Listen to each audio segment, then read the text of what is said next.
All right, Watchmen. Watchmen. You sent me a website link. Yes. Didn't know what was going on. Me neither. I am so stoked right now, dude. Me too. Just blow people's minds right now. Go. I'm going to try my hardest to blow all of your minds. But, okay, I hate to do this. Actually, I hate / don't hate at all to do this. But Lost.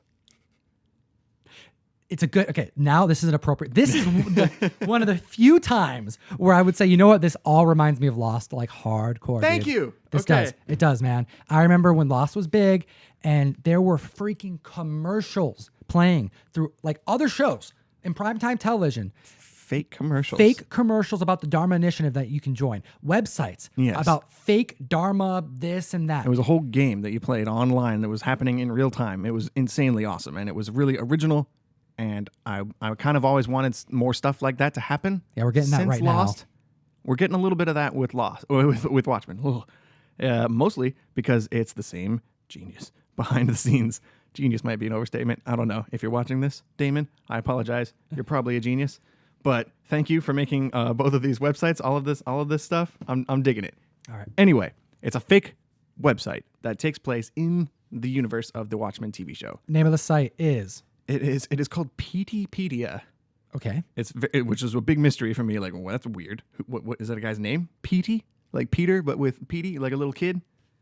PTpedia. All right. In the third episode of Watchmen, you actually figure out that yes, you're introduced to the character of PT, who is like a kind of underling at the FBI, who everybody laughs at and kind of ridicules. You go to this website and there are a few links. We're only going to touch base on the first link because that provides background to episode 1. And Ryan, please explain some cool things on this. Every week they've been adding new like chapters to this. So after each episode, there's a new like segment on this website. So each week there's new parts for each episode. And the first batch came out, I believe it was right before the show even started. Yep. This is why it's important. You got to keep up on this kind of stuff. This website's really cool. Yeah, they're providing information about what happened in between the book Watchmen and the show. Because after the comic ended, there was like 30 years in between the comic and the start of the show.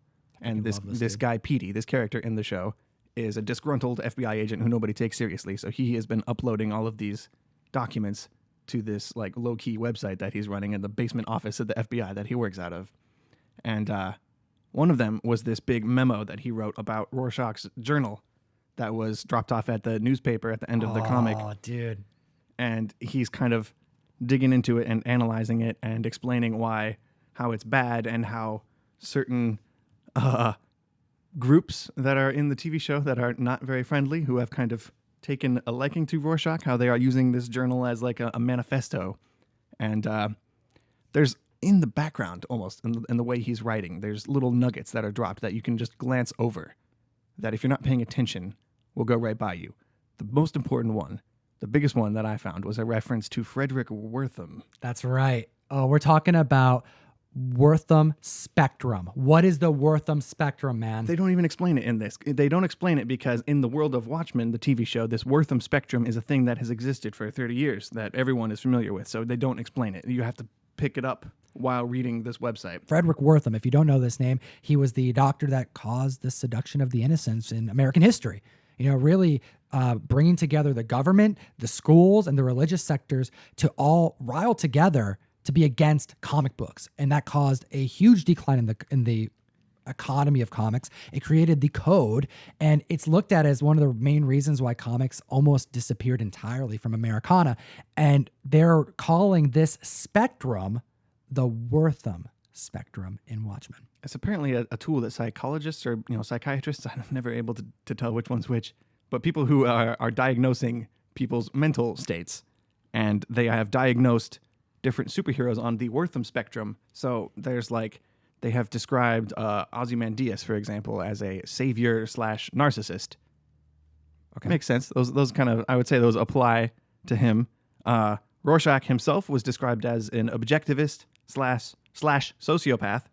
So there's a bunch of different ways to categorize various masked adventurers in this universe. What else did they describe? There was an intriguing little line. You remember the squids, the raining squids? We showed a little clip of it last time. Mm-hmm. There was a theory that people had watching the show that maybe the squids were kind of controlled. Like this rain of squids was a way that the government was using to keep people's spirits down and make them think that another giant squid could fall on them at any moment.